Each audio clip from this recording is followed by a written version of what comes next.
Hi, I'm Anya Wulu. And I'm Janie Heitner. Welcome back to Johnnie Bennie Campus News, CSB-SJU's weekly news show filling you in on what's going on around campus. To start today's show, we go to Zack Eichten as he sat down with Jim Reid, CSB-SJU political science professor, who is running for State House of Representatives. This is Zack Eichten with Johnnie Bennie Campus News. I'm here with Dr. Jim Reid, a professor of political science here at CSB-SJU. Dr. Reid is running for Minnesota State House in District 13A, which encompasses the area that includes St. Joseph and Collegeville. Dr. Reid, thank you for joining me. Thank you for inviting me and giving me a chance to see this beautiful space that you have here. Absolutely, it is quite the incredible space that we have. Let's jump right into your candidacy. Okay. So, originally, you ran for office in 1992, correct? Yeah, I ran for office in 1992, which was before my current crop of volunteers were born. And I did it at that point because I had recently become the chair of the local Democratic Party, kind of unexpectedly. And part of my job as the chair was to find a candidate to run, and I couldn't find anybody else to run, so I thought, well, if nobody else will run, I will. And I threw myself into it, and I found that I really enjoyed doing it, and that I was good at it because I enjoyed the one-on-one, going door-to-door, talking to people individually. The previous Democrat who'd run in this district had gotten like 32% of the vote, and I ended up losing by 98 votes in a recount out of more than 15,000 votes. So for me, this year running, I know that every single vote matters. Every person that I talk to, I think that could be the deciding vote.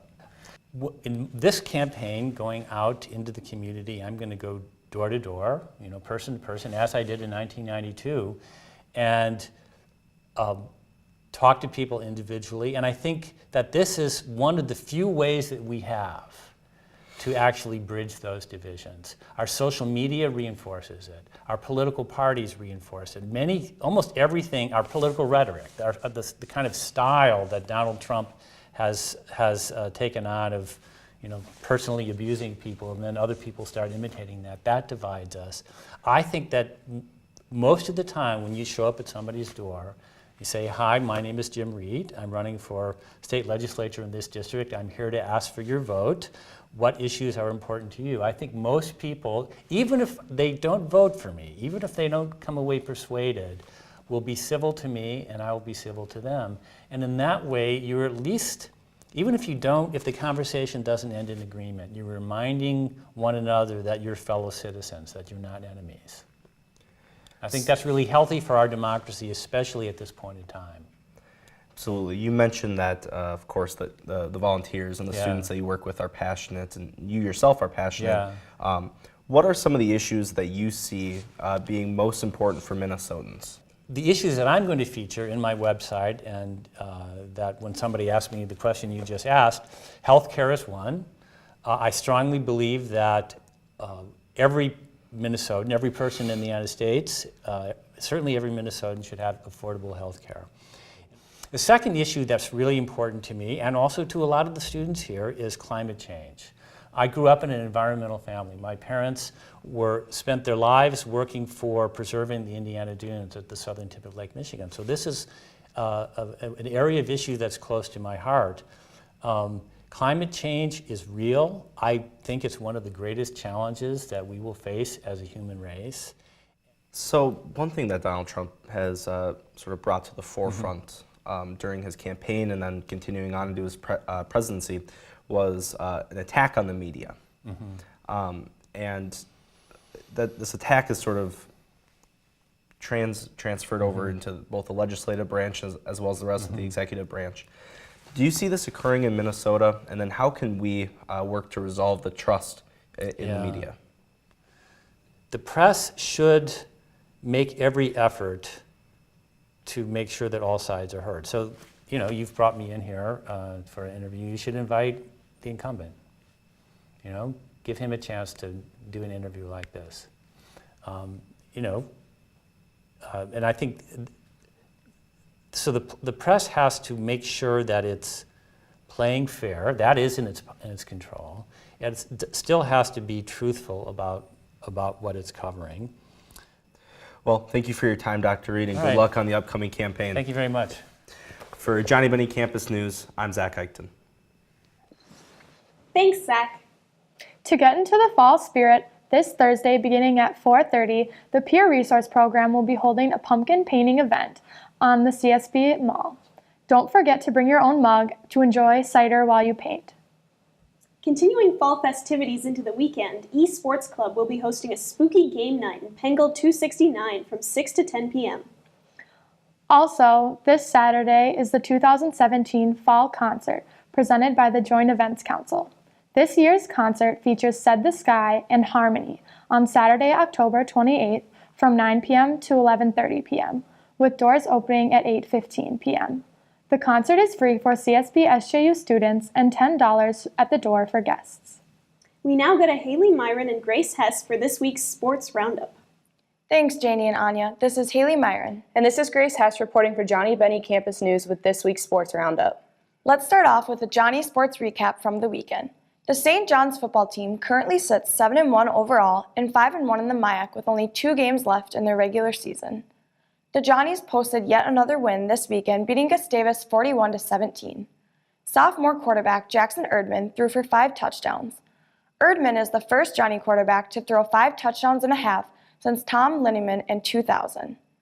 Junior wide receiver Will Galash scored 3 touchdowns in the first half. Galash is the first Johnnie that has scored 3 or more receiving touchdowns and a half since Blake Elliott in 2002. On the defensive side of the ball, senior linebacker David Frana and freshman linebacker Danny Petrzowski led SJU in tackles, each with 8 and 6 solo. Senior defensive lineman Trevor Ditburner had a sack and now leads the MIAC with 5.5 sacks this season.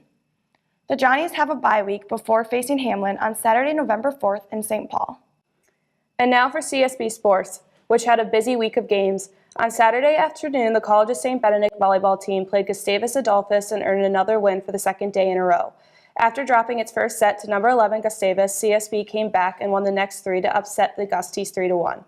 The win marks the 3rd straight for St. Benedict, which is undefeated at home so far this season. It also pushed CSB's record to 15-8 overall and 7-2 in the MIAC. Also on Saturday, it was game day that saw it all: weather delays, a dance-off, and a comeback victory by the College of St. Benedict soccer team. CSB took down Hamlin 2-1 in a wet and wild game that changed the face of the MIAC standings. The win now moves CSB to 5-2-2 in conference action and out of a 3-way tie for 4th in the standings, to stand alone at the spot heading into the final week of the regular season. St. Benedict travels to McAllister on October 25th before returning home to close out the season against Carleton on October 28th. The St. Benedict golf team not only took second place at the MIAC championships, but also set the school record for the best 54-hole team score with 943. St. Benedict finished the weekend with 3 golfers in the top 10. Junior Natalie Amundsen and first-year Bridget Amundsen both tied for 5th with 233. 233 is the 3rd best 54-hole individual score in CSB history. Junior Madeline Pagel tied for 9th with a 236. That is the 5th best 54-hole individual score in CSB golf history. The CSB golf team begins its spring 2018 season in March with its annual spring break training trip to Arizona. In other news, congratulations to Allison Kozobud, who is one of 30 women honored this Sunday at the NCAA Woman of the Year banquet in Indianapolis, Indiana. She was not one of 9 finalists for the awards, but was one of 10 women from Division III chosen for the top 30 who were honored at the banquet with their Division I and II counterparts. Kozobud, who graduated from the College of St. Benedict in May after 4 years with the cross-country and track and field teams, was joined in Indianapolis by head cross-country and track and field coach Robin Balder-New, CSB Athletic Director Glenn Werner, and St. Benedict President Mary Hinton. With fall sports slowly coming to an end, the winter sports teams have just begun their practices and are anxiously anticipating their first debuts of the 2017 through 18 seasons.